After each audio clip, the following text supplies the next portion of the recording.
ചെമ്പനിപ്പൂ സീരിയലിന്റെ നാളത്തെ episode review വിശേഷങ്ങളിലേക്ക് എല്ലാവർക്കും സ്വാഗതം. വീഡിയോയിലേക്ക് കടക്കുന്നതിന് മുമ്പായിട്ട് വീഡിയോ എല്ലാവരും ഒന്ന് ലൈക്ക് ചെയ്ത് ഹൈപ്പ് ചെയ്ത് കാണണേ. ചന്ദ്രമതി തിരികെ വീട്ടിലേക്ക് എത്തുവാണ്. ചന്ദ്രമതിയുടെ അടുത്ത് വലതുകാലം വെച്ചിട്ട് കയറാനൊക്കെ സച്ചി പറയുന്നുണ്ടെങ്കിലും ചന്ദ്രമതി ആണെന്നുണ്ടെങ്കിൽ ഇടതുകാലൊക്കെ വെച്ചിട്ട് ഉള്ളിലേക്ക് കയറി വരുവാണ്. വരുമ്പോ തന്നെ സച്ചി ആണെങ്കിൽ കളിയാക്കിയിട്ട് ഇങ്ങനെ പാട്ടൊക്കെ പാടുന്നുണ്ട്. സച്ചിയെ നോക്കി പേടിപ്പിക്കുന്ന ചന്ദ്രയുടെ അടുത്ത് രവി ചോദിക്കുന്നുണ്ട്, നീ എന്തിനാണ് അവനെ നോക്കി പേടിപ്പിക്കുന്നത്? അവൻ പറഞ്ഞത് ശരി തന്നെയല്ലേ? കല്യാണം കഴിഞ്ഞിട്ട് കുറച്ച് ദിവസമായ പുതു മണവാട്ടികളെ പോലെയൊക്കെ വീട്ടിൽ നിന്ന് പെട്ടിയും തൂക്കിയിട്ട് ഇറങ്ങിപ്പോയതല്ലേ? നീ ദിവസം തന്നെ 1000 തവണ പറയല്ലോ ഇത് നിന്റെ വീടാണ് നിന്റെ വീടാണെന്ന്. എന്നിട്ടും നീ എന്തിനാ ഈ വീട് വിട്ടു പോയത്? രവി ഇത്രയും പറയുന്നത് കേട്ടിട്ടും ചന്ദ്ര പ്രത്യേകിച്ച് മറുപടി ഒന്നും പറയുന്നില്ല. അത് കഴിഞ്ഞ് സുധിയാണെന്നുണ്ടെങ്കിൽ അമ്മ അത്രയും പറഞ്ഞിട്ട് അമ്മ വീട് വിട്ടു പോയില്ലേ? അമ്മ പോയത് എനിക്ക് എത്ര വിഷമായി എന്നുള്ള കാര്യം അറിയോ? അത്രയും വിളിച്ചിട്ട് അമ്മ തിരികെ വന്നതുമില്ല.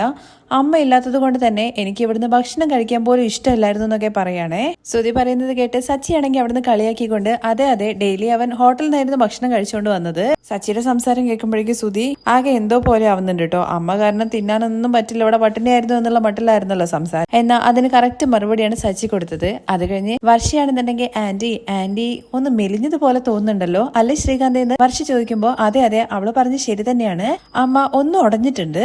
അത് ശരി തന്നെയാണ് ശ്രീകാന്ത് നീ പറഞ്ഞത്. രേവതിയുടെ ഭക്ഷണം കഴിക്കാത്തോണ്ടായിരിക്കും അമ്മ മെലിഞ്ഞു പോയത്. ഇടയ്ക്കൊക്കെ ഞാനും 2 ദിവസത്തേക്ക് പുറത്തൊക്കെ പോയിട്ട് വരാറില്ലേ, ആ സമയത്ത് രേവതിയുടെ ഭക്ഷണം കിട്ടാറില്ലല്ലോ, ഞാനും മെലിഞ്ഞു പോവാറുണ്ട്. അതാണ് രേവതിയുടെ ഭക്ഷണത്തിന്റെ അരുമ എന്നൊക്കെ പറയാണ്. സച്ചി പറയുന്നത് കേട്ടിട്ട് ദേഷ്യത്തോടു കൂടി സച്ചിയെ നോക്കുന്നുണ്ട്. അത് മാത്രമല്ല ഭക്ഷണം കഴിക്കാൻ വഴിയില്ലാത്തത് കൊണ്ടൊന്നുമല്ല ഞാൻ ഇങ്ങോട്ട് തിരിച്ചു വന്നതെന്ന് കൂടി പറയണേ. എന്തായാലും അച്ഛ അമ്മയുടെ അടുത്ത് ഇനി ഇങ്ങനെ ഇറങ്ങി പോകരുതെന്നുള്ള കാര്യം പറഞ്ഞേക്ക്. രേവതി കഴിക്കുന്ന ഭക്ഷണവും കഴിച്ചിട്ട് ഞങ്ങൾ ചീത്ത വിളിച്ചുകൊണ്ട് ഇവിടെ തന്നെ നിന്നോളാൻ വേണ്ടി പറ. ചന്ദ്രേ, അല്ലെങ്കിലും പിള്ളേര് പറഞ്ഞതുപോലെ തന്നെ നീ ഒന്ന് മെലിഞ്ഞിട്ടുണ്ട്. കല്യാണം കഴിഞ്ഞ സമയത്തൊക്കെ നീ മെലിഞ്ഞ് നല്ല സുന്ദരിയായിരുന്നു എന്ന് പറയണേ. അപ്പൊ ഞാനിപ്പോ സുന്ദരിയല്ലെന്നാണ് നിങ്ങൾ പറഞ്ഞു വരുന്നത്? അല്ല, നീ മെലിഞ്ഞിട്ടായിരുന്നു എന്നാ ഞാൻ പറഞ്ഞു വന്നത്. ഓ, നിങ്ങളുടെ ഭക്ഷണം കഴിച്ചിട്ട് ഞാനിങ്ങനെ തടിച്ചെന്നുള്ള കാര്യമല്ലേ പറഞ്ഞു വരുന്നത്? അയ്യോ, ഞാൻ ചന്ദ്ര ചുമ്മാ തമാശക്ക് പറഞ്ഞതാണ്. നീ അതും സീരിയസ് ആക്കി എടുക്കുവാണോ? അല്ല ചന്ദ്രേ, നീ അവിടെ അടിയുണ്ടാക്കാൻ ആളില്ലാത്തതുകൊണ്ടാണോ ഇങ്ങോട്ട് പോകുന്നത്? ഇത് കേട്ട് സച്ചി ചിരിച്ചോണ്ട് പറയുന്നുണ്ട്, അച്ഛ അത് കറക്റ്റ് ആയിരിക്കും. കാരണം ബാമാന്റെ അമ്മ എന്ത് പറഞ്ഞു കഴിഞ്ഞാലും അതെല്ലാം കേട്ടോണ്ടിരിക്കും. ഒരിക്കലും അടിയുണ്ടാക്കാനൊന്നും നിൽക്കില്ലല്ലോ. അമ്മയ്ക്കാണെന്നുണ്ടെങ്കിൽ ഒരു ദിവസത്തിന് 4 തവണ അടി ഉണ്ടാക്കിയില്ലെങ്കിൽ സമാധാനം കിട്ടില്ലല്ലോ. ചന്ദ്ര തിരിച്ചു വന്നതുകൊണ്ട് തന്നെ എല്ലാവരുടെ കളിയാക്കലാണെന്ന് മനസ്സിലാക്കിയിട്ട് ചന്ദ്രയുടെ മുഖം ആകെ നാണം കെട്ട പോലെ തലയൊക്കെ താഴ്ത്തി ഇങ്ങനെ ഇരിക്കുവാണ്. തുടർന്ന് രേവതിയാണെന്നുണ്ടെങ്കിൽ സച്ചിയുടെ അടുത്ത് പറയുന്നുണ്ട്, അമ്മ ഇപ്പൊ തിരിച്ചു വന്നതല്ലേ ഉള്ളൂ. അപ്പോഴേക്ക് സച്ചിയുടെ ഇങ്ങനെ ഓരോന്ന് പറയണമെന്ന് ചോദിക്കുമ്പോ രേവതി കുറച്ചു ദിവസമായിട്ട് അമ്മയുടെ ചീത്ത കേൾക്കാഞ്ഞിട്ട് ഒരു സമാധാനം ഇല്ലായിരുന്നു. എന്തായാലും ഇനി ദിവസം സുപ്രഭാതം കേൾക്കുന്നത് പോലെ നമുക്ക് ചീത്ത കേട്ടുകൊണ്ടേയിരിക്കാം. ഇപ്പൊ നിങ്ങൾ എല്ലാവരും കൂടി എന്താ പറഞ്ഞിട്ട് വരുന്നത്? ഞാൻ എന്തിനാ ഇങ്ങോട്ട് വന്നത്? പുറത്തു പോകാൻ വേണ്ടിയിട്ടാണോ? അയ്യോ അമ്മേ, സച്ചേട്ടൻ ചുമ്മാ തമാശക്ക് എന്തോ പറഞ്ഞതാണെന്നുള്ള കാര്യം ശ്രീകാന്ത് പറയാണേ. അത് ശരി തന്നെയാണ് ആന്റി. ഇനി ഇതിന്റെ പേരും പറഞ്ഞിട്ട് ഉടനെ തന്നെ അടിയുണ്ടാക്കിയിട്ട് ആന്റി പുറത്തു പോകണ്ടെന്ന് പറയാണ് കേട്ടോ വർഷ ചോദിക്കുന്നത് കേൾക്കുമ്പോ വർഷ ഒരു നോട്ടം നോക്കിയിട്ട് മുഖം കൊണ്ട് തിരിക്കുന്നുണ്ട്. അല്ല ആന്റി, അന്ന് ഞാൻ ശ്രീകാന്തുമായിട്ട് അടിയുണ്ടാക്കിയിട്ട് എന്റെ അമ്മയുടെ വീട്ടിലേക്ക് പോയ സമയത്ത് ആന്റി എന്നെ ചീത്ത പറഞ്ഞിട്ടില്ലായിരുന്നോ? എന്നാ ആന്റി അത് തന്നെയല്ലേ ഇന്ന് ചെയ്തതെന്നുള്ള കാര്യം വർഷ തിരിച്ചു ചോദിക്കുമ്പോ ചന്ദ്രയ്ക്ക് തിരിച്ച് മറുപടി ഒന്നും പറയാൻ പറ്റാതെ വായടച്ചിരിക്കേണ്ടി വരുവാണേ. ചന്ദ്ര രവിയുടെ മുഖത്തേക്ക് നോക്കുന്ന സമയത്ത് തിരിച്ചു കിട്ടിയില്ലേ എന്നുള്ള മട്ടിൽ ഇങ്ങനെ തലയാട്ടുന്നുണ്ട്. നിന്റെ അമ്മായിമ്മയല്ലേ ചീത്ത വിളിച്ചത്? എന്നാ അമ്മയുടെ അമ്മായിമ്മ ചീത്ത വിളിക്കണമെന്നുണ്ടെങ്കിൽ അങ്ങ് അച്ഛൻ നാട്ടിൽ നിന്ന് വരണം. അങ്ങനെ ഇവരെല്ലാവരും കൂടി ചേർന്നിട്ട് ചന്ദ്രയെ കളിയാക്കുന്നുണ്ടെങ്കിലും ശ്രുതിയാണെന്നുണ്ടെങ്കിൽ ഇതിലേക്കൊന്നും ഇടപെടുന്നോ സംസാരിക്കുന്നോ ഒന്നുമില്ല കേട്ടോ. ശ്രുതിയാണെങ്കിൽ മനസ്സിലിങ്ങനെ വിചാരിക്കുന്നുണ്ട്, ശ്രുതി അത്രയും വിളിച്ചിട്ടുണ്ടായിരുന്നല്ലോ ചന്ദ്രയെ അവിടെ പോയിട്ട്, എന്നിട്ടും വന്നില്ല. പക്ഷെ എന്തായിരിക്കും പെട്ടെന്ന് ആന്റി തിരിച്ചു വന്നതെന്നാണ് ശ്രുതിയുടെ മനസ്സിൽ ആ ചോദ്യം വരുന്നപ്പോ ആ കറക്റ്റ് ചോദ്യം തന്നെ നമ്മുടെ രവിയും ചന്ദ്രയുടെ അടുത്ത് നേരിട്ട് ചോദിക്കുന്നുണ്ട്. ചന്ദ്രയെ, ഞാൻ വന്നിട്ട് നിന്നെ അത്രയും വിളിച്ചിട്ട് നീ വന്നില്ല. അതുപോലെ തന്നെ ശ്രുതിയും വന്നിട്ട് നിന്നെ വിളിച്ചു, അപ്പോഴും നീ വന്നില്ല. എന്നാ പെട്ടെന്ന് ഇപ്പൊ എന്താ കയറി വന്നത്? ഞാനും വരില്ലായിരുന്നു, പക്ഷെ ഇവളുടെ കുടുംബത്തോടു കൂടി വന്നിട്ട് അവിടെ നിന്നല്ലോ. രേവതിയുടെ കുടുംബം മൊത്തം അവിടെ വന്നു. അതെ പൂക്കിടുന്ന കുടുംബം മൊത്തം വന്നിട്ട് കരഞ്ഞ് മാപ്പ് പറഞ്ഞു. അതുകൊണ്ട് ഞാൻ തിരികെ വന്നതാണ്. അത് ശരിയാണ് അച്ഛ. പൂക്കെട്ടുന്ന കുടുംബം മൊത്തം അവിടെ ചെന്നിട്ട് അമ്മയുടെ അടുത്ത് മാപ്പ് പറഞ്ഞു. അവരുടെ പൂവൊക്കെ വാടി പോകണ്ടെന്ന് കരുതിയിട്ട് അമ്മ പൂ പോലെ മനസ്സോടെ ഇങ്ങോട്ട് തിരിച്ചു വന്നു. മാപ്പ് ചോദിച്ചുകൊണ്ടാണോ ചന്ദ്രൻ നീ തിരികെ വന്നെന്ന് രവി ചോദിക്കുന്നുണ്ട്. കാരണം അവർക്ക് അത്ര വിശ്വസനീയമായി തോന്നുന്നില്ല. ശ്രീകാന്ത് ആണെന്നുണ്ടെങ്കിൽ അമ്മേ അവര് വന്ന് മാപ്പ് ചോദിക്കുന്നതിന് മുമ്പ് തന്നെ അമ്മ കേസ് പിൻവലിച്ചില്ലേ? അത് ശരിയാണല്ലോ. അതെന്താ അമ്മ അങ്ങനെ എന്നുള്ള കാര്യം സുധിയും ചോദിക്കുന്നുണ്ട്. ചന്ദ്രയ്ക്ക് ഒരിക്കലും പറയാൻ വേണ്ടി പറ്റില്ലല്ലോ, പൈസ കിട്ടിയതുകൊണ്ടാണ് താൻ കേസ് പിൻവലിച്ചത് എന്നുള്ള കാര്യം. അങ്ങനെ ചന്ദ്രയാണെങ്കിൽ ഉരുണ്ട് കളിക്കുവാണ്. നിന്റെ അച്ഛൻ വന്ന് സംസാരിച്ചല്ലോ, അതിനുശേഷം ഞാനും അതിനെക്കുറിച്ച് ചിന്തിച്ചു. ചന്ദ്രേ, നീ എന്താ പറഞ്ഞത്? ഞാൻ പറഞ്ഞ കാര്യം നിനക്ക് ന്യായമായി തോന്നിയെന്നോ?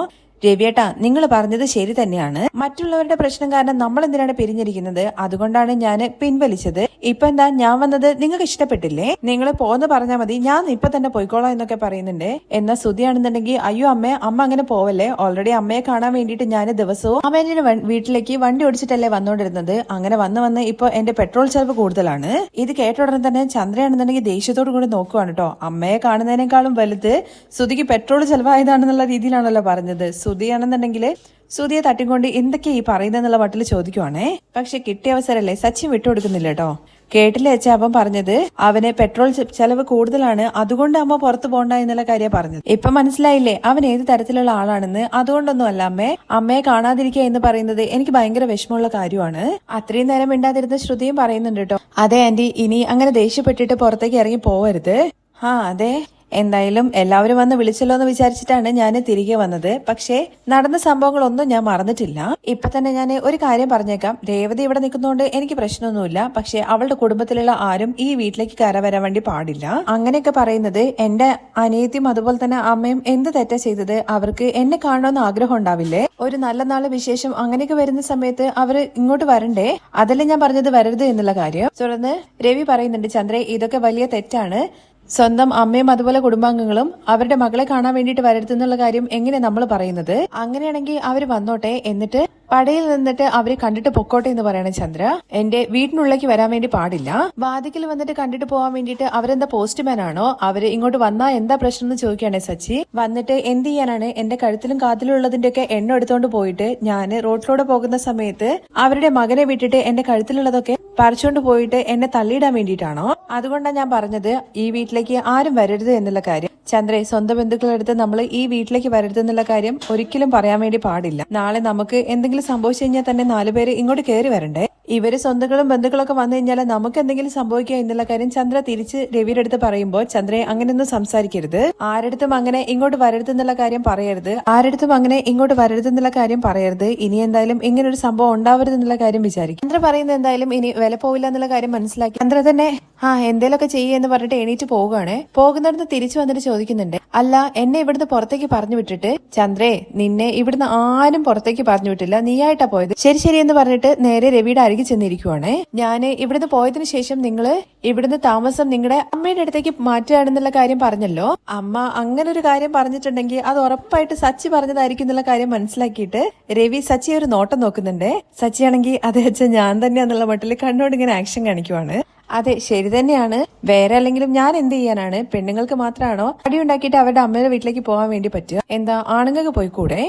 അവിടെ പോകുന്നോണ്ട് കുഴപ്പമൊന്നുമില്ല. പക്ഷെ നിങ്ങളെന്താ ഡിവോഴ്സ് ചെയ്യുന്ന കാര്യത്തെ കുറിച്ചൊക്കെ പറഞ്ഞല്ലോ, അതിന് മാത്രം ഇവിടെ ഒന്നും സംഭവിച്ചില്ലല്ലോ. അതും സച്ചി പറഞ്ഞെന്നുള്ള കാര്യം മനസ്സിലാക്കിയിട്ട് രവി ഒരു നോട്ടം നോക്കുന്നുണ്ട്. സച്ചിയാണെങ്കിൽ ചിരിച്ചുകൊണ്ട് ഇങ്ങനെ കണ്ണടച്ച് കാണിക്കുവാണ്. അതിനിടയ്ക്ക് ശ്രുതിയാണെന്നുണ്ടെങ്കിൽ അച്ഛൻ എന്തൊക്കെയാ ഈ പറയുന്നത്? ഈ പ്രായത്തിലാണോ ഡിവോഴ്സ് ഒക്കെ? അതിനെന്താടാ, ഡിവോഴ്സിന് പ്രത്യേകിച്ച് വയസ്സൊക്കെ ഉണ്ടോ? നമ്മുടെ നാട്ടിലെ കല്യാണം കഴിക്കുന്നതിന് മാത്രമേ പ്രത്യേക വയസ്സൊക്കെ ഉള്ളൂ, എന്നാൽ ഡിവോഴ്സിന് അങ്ങനെ വയസ്സൊന്നുമില്ല. സച്ചിയെ സപ്പോർട്ട് ചെയ്തുകൊണ്ട് വർഷയും പറയുന്നുണ്ട്, കറക്റ്റ് ആണ്, ഞാനും ന്യൂസിൽ കണ്ടിട്ടുണ്ട്. ഒരു 80 വയസ്സിട്ടുള്ള ആള് അവരുടെ വൈഫിനെ ഡിവോഴ്സ് ചെയ്തു. കേട്ടില്ലേ ചന്ദ്ര? 80 വയസ്സെന്ന് പറയുമ്പോഴേക്കും ചന്ദ്രയ്ക്ക് ടെൻഷൻ ആവുന്നുണ്ട്. അല്ലെങ്കിൽ അങ്കിൾ ഇങ്ങനെയൊക്കെ വിചാരിച്ചോ എന്നുള്ള കാര്യം ശ്രുതി ചോദിക്കുവാണേ. ഞാൻ എന്തിനാ ശ്രുതി അങ്ങനെയൊക്കെ വിചാരിക്കുന്നത്? എനിക്ക് ഓൾറെഡി ജീവപര്യന്തം തടവ് മാതിരി ശിക്ഷ വിധിച്ചു കഴിഞ്ഞു. ഞാൻ എന്തായാലും ഇനി ഇവിടുന്ന് എങ്ങോട്ടും പോകാൻ വേണ്ടി പോകുന്നില്ല. അതിന് സപ്പോർട്ട് ചെയ്തുകൊണ്ട് സച്ചിയും പറയുന്നുണ്ട്, ഒരു തരം ശിക്ഷ വിധിക്കൽ തന്നെയാണല്ലോ ഈ കല്യാണം. ആണുങ്ങൾ എല്ലാവരും സപ്പോർട്ട് ചെയ്തുകൊണ്ട് ചിരിക്കുന്നുണ്ട്. പക്ഷെ അത് കഴിഞ്ഞിട്ടാണ് എല്ലാവരും സ്വന്തം ഭാര്യമാരുടെ മുഖഭാവം കാണുന്നത്. ഇല്ല അച്ഛൻ, ഞാൻ അങ്ങനെയല്ല ഉദ്ദേശിച്ചത്. സന്തോഷത്തോടു കൂടിയുള്ള ഒരു ശിക്ഷയ്ക്ക് വിധിക്കൽ അങ്ങനെയാണല്ലോ ഞാൻ ഉദ്ദേശിച്ചത്. അതൊക്കെ ഓരോരുത്തർക്ക് കിട്ടിയ ഭാര്യമാരെ പോലെ ഇരിക്കും. അപ്പൊ അച്ഛൻ എങ്ങനത്തെ ശിക്ഷയാണ് കിട്ടിയെന്നുള്ള കാര്യം ചോദിക്കുകയാണേ. എടാ സച്ചി, അവള് ഇപ്പൊ വന്നതേ ഉള്ളൂ, ഇപ്പൊ തന്നെ പറഞ്ഞു വിടണോ തിരിച്ച്? സച്ചി, നിനക്ക് ട്രിപ്പിന് പോകാൻ സമയമില്ലേ? വേഗം പോകാൻ വേണ്ടി നോക്ക്. രേവതി എനിക്ക് ഒരു ഗ്ലാസ് ചായ എടുക്കാൻ വേണ്ടി പറയുന്നുണ്ട്. അമ്മയ്ക്ക് എടുക്കട്ടെ എന്ന് രേവതി ചന്ദ്രയുടെ അടുത്ത് ചോദിക്കുന്നുണ്ട്. ഞാൻ വന്നിട്ട് എത്ര സമയമായി? ഇപ്പോഴാണ് നിനക്കത് ചോദിക്കാൻ വേണ്ടിയിട്ട് സമയം തോന്നിയത്? പോയിട്ട് എടുത്തിട്ട് വാ എന്ന് പറഞ്ഞിട്ട് ചന്ദ്ര രേവതി അവിടെ നിന്ന് ഓടിക്കുവാണേ. തുടർന്ന് നമ്മുടെ ശ്രുതിയാണെന്നുണ്ടെങ്കിലും എങ്ങനെയായിരിക്കും ആന്റി തിരികെ വന്നതെന്നുള്ള കാര്യത്തെക്കുറിച്ച് ചിന്തിച്ചിട്ടാണ് മുറിയിലേക്ക് പോകുന്നത്. എങ്ങനെയാ വന്നതെന്നുള്ള കാര്യം ചോദിക്കുമ്പോൾ ശ്രുതി പറയുന്നുണ്ട്, ഞാൻ വാതിക്കൽ വഴിയാണെന്ന്. നീ വന്ന കാര്യമല്ല, ആന്റി എങ്ങനെ വന്നതെന്നാണ്. അമ്മയെ അങ്ങനെ തന്നെ ആയിരിക്കും വന്നിട്ടുണ്ടാവുക. ശ്രുതി നിന്നെ ഞാനുണ്ടല്ലോ എന്ന് പറഞ്ഞിട്ട് ശ്രുതിയെ അടിക്കാൻ വേണ്ടി പോവാണ് കേട്ടോ ശ്രുതി. ആന്റി, നമ്മൾ അത്രയും പോയി വിളിച്ചിട്ടും തിരികെ വന്നില്ല, അങ്കിള് പോയി വിളിച്ചിട്ടും തിരികെ വന്നില്ല, പക്ഷെ ഇപ്പൊ എങ്ങനെ പെട്ടെന്ന് വന്നു? അത് അമ്മ തന്നെ പറഞ്ഞല്ലോ, അച്ഛൻ പോയി സംസാരിച്ചതിനെ കുറിച്ചിട്ട് അമ്മ പിന്നീട് ചിന്തിച്ചു എന്നുള്ള കാര്യം. ഒരു ചാൻസും ഇല്ല അതിന്. അങ്ങനെയൊന്നും ആന്റി തിരികെ വരുന്ന ആളല്ല. അങ്കിൾ അന്ന് വീട്ടിൽ നിന്ന് പുറത്തേക്ക് പോകുന്ന സമയത്ത് ഡെള്ളായിട്ടായിരുന്നു ഇരുന്നിട്ടുണ്ടായിരുന്നത്. അപ്പോ ആന്റി ഏത് രീതിയിലുള്ള സംസാരം സംസാരിച്ചിട്ടുണ്ടാവുക എന്നുള്ള കാര്യം എനിക്ക് മനസ്സിലാകും. അങ്ങനെ സംസാരിച്ചത് കൊണ്ടാണ് ആന്റി വന്നതെങ്കിൽ ഉറപ്പായിട്ടും അന്ന് തന്നെ തിരികെ വരണമായിരുന്നു. അതെല്ലാം കഴിഞ്ഞിട്ട് ഇന്ന് എങ്ങനെയായിരിക്കും വന്നിട്ടുണ്ടാവുക? എങ്ങനെ വന്നാലും എന്താണ്, അമ്മ തിരികെ വീട്ടിലേക്ക് വന്നല്ലോ, അത് തന്നെ സന്തോഷമായിട്ടുള്ള കാര്യമല്ലേ. പിന്നെ ശ്രുതി, എന്തിനാ നീ അതിനെ കുറിച്ചിട്ട് റിസർച്ച് ചെയ്യുന്നത് ചോദിക്കാണ് കേട്ടോ ശ്രുതി. എന്തായാലും വന്നല്ലോ, സന്തോഷമല്ലേ. നിനക്ക് എന്തെങ്കിലും പ്രശ്നമുണ്ടോ എന്ന് ചോദിക്കുന്നുണ്ട്. എനിക്കെന്ത് പ്രശ്നം, ഞാൻ ഹാപ്പി ആണല്ലോ. എന്നാ നീ അതങ്ങ് വിട്ടേക്കെന്ന് പറയുകയാണെ. പക്ഷെ ശ്രുതിയാണെന്നുണ്ടെങ്കിൽ മനസ്സിൽ വിചാരിക്കുന്നുണ്ട്, എങ്ങനെയാ അതങ്ങനെ വിടുന്നത്? വരില്ല എന്നുള്ള പറഞ്ഞ ആള് പെട്ടെന്ന് വീട്ടിലേക്ക് കയറി വന്നു. അത് മാത്രമല്ല, കേസ് പിൻവലിക്കുകയും ചെയ്തു. ഇതിനുള്ളിൽ എന്തോ സംഭവിച്ചിട്ടുണ്ട്. എന്താണെന്നുള്ള കാര്യം ആന്റിയുടെ അടുത്ത് ചോദിച്ചു കഴിഞ്ഞാൽ ഉറപ്പായിട്ടും ആന്റി പറയില്ല. ബാമാന്റിയെ പോയി കാണണം, അപ്പോഴേ കാര്യങ്ങൾ അറിയാൻ വേണ്ടി പറ്റുള്ളൂ.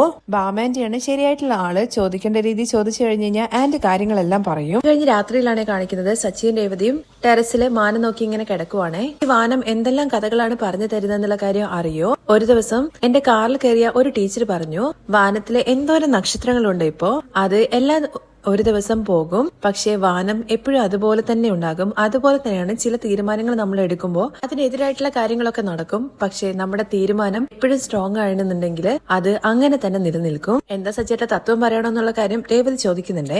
എനിക്ക് മനസ്സിൽ തോന്നിയ കാര്യങ്ങളാണ് ഞാൻ പറയുന്നത്. ഈ വാനം നോക്കുന്ന സമയത്ത് സ്കൂളിൽ പഠിക്കുമ്പോൾ നക്ഷത്രങ്ങളെ എണ്ണിക്കൊണ്ടിരിക്കുന്നതാണ് ഓർമ്മ വരുന്നത്.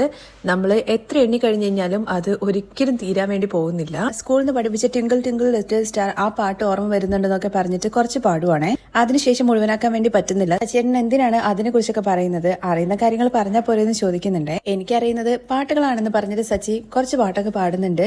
രേവതി, നിനക്ക് വാനം കാണുന്ന സമയത്ത് എന്താണ് തോന്നുന്നതെന്ന് സച്ചി തിരിച്ചു ചോദിക്കുമ്പോൾ ആദ്യം സച്ചിയേട്ടൻ പാട്ട് മുഴുവനാക്കെന്ന് പറയാണ്. അതിന് എനിക്ക് അത്രേ അറിയുള്ളൂ രേവതി. ഒന്നും മുഴുവനായിട്ട് അറിയില്ല അല്ലെ, എല്ലാം കുറച്ച് മാത്രമേ അറിയുള്ളൂ അല്ലെ. എനിക്ക് കാർ ഓടിക്കാൻ നന്നായിട്ട് അറിയാം, ബാക്കിയൊന്നും ഞാൻ അങ്ങനെ മുഴുവനായിട്ട് അറിയാൻ വേണ്ടി ശ്രമിച്ചിട്ടില്ല എന്നൊക്കെ സച്ചി പറയുന്നുണ്ട്. തുടർന്ന് രേവതിക്ക് എന്താണ് വാനം നോക്കുന്ന സമയത്ത് തോന്നുന്നുള്ള കാര്യം ചോദിക്കുമ്പോൾ രേവതി പറയുന്നത്, ആ നക്ഷത്രങ്ങളെല്ലാം തങ്കമായി മാറിയിട്ട് അതിങ്ങനെ താഴേക്ക് വീണ എങ്ങനെയിരിക്കും?